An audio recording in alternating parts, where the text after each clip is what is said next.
He didn't realize it at first, but anxiety had been testing him long before he ever named it.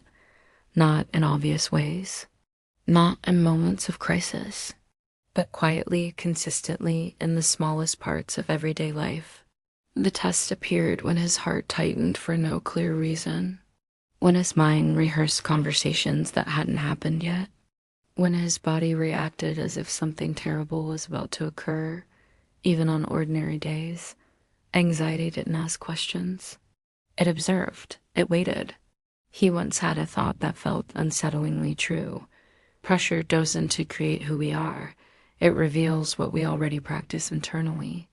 At the time, it sounded abstract. Later, it became personal. The test wasn't about strength, or courage, or intelligence. It was about response. Every morning, his nervous system woke before he did. A subtle sense of urgency followed him into the shower, into breakfast, into work. Nothing was wrong, and that was the problem. His mind treated calm as suspicious, as if peace itself required explanation. What if today is the day everything collapses? What if I say the wrong thing? What if I can't handle what's coming? He passed people who looked relaxed, functional, unbothered. He wondered how they did it, how they trusted the moment they were in, how their thoughts didn't spiral into worst-case scenarios by default. But what he didn't realize was that anxiety wasn't judging him. It was measuring him.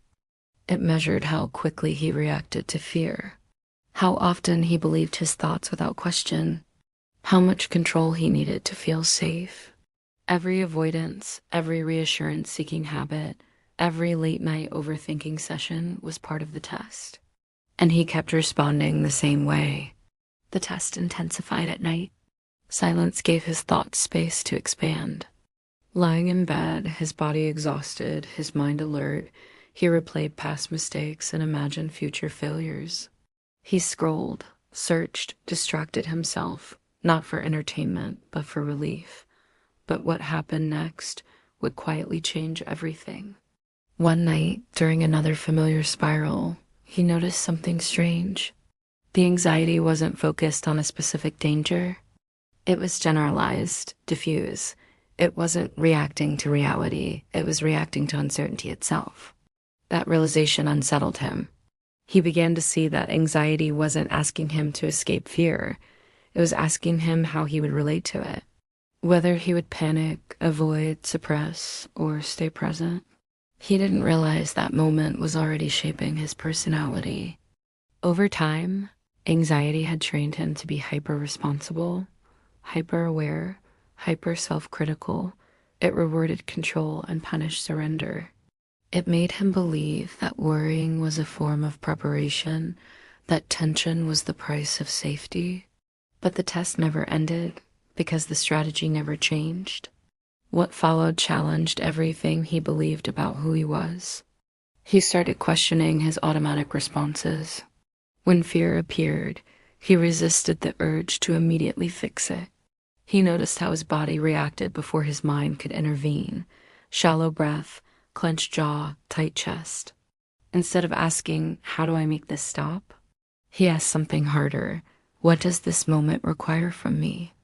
Sometimes the answer was patience. Sometimes it was grounding. Sometimes it was simply allowing discomfort without interpreting it as danger. The change was subtle, painfully slow, but meaningful. Anxiety didn't disappear, but its authority weakened. He noticed that personality wasn't a fixed trait. It was a pattern of repeated responses. Anxiety had shaped him not because it was powerful, but because it was consistent. And consistency could be rewritten. He began responding differently, not perfectly, but intentionally. Moments that once triggered panic now triggered curiosity. Sensations that once demanded escape were allowed to exist.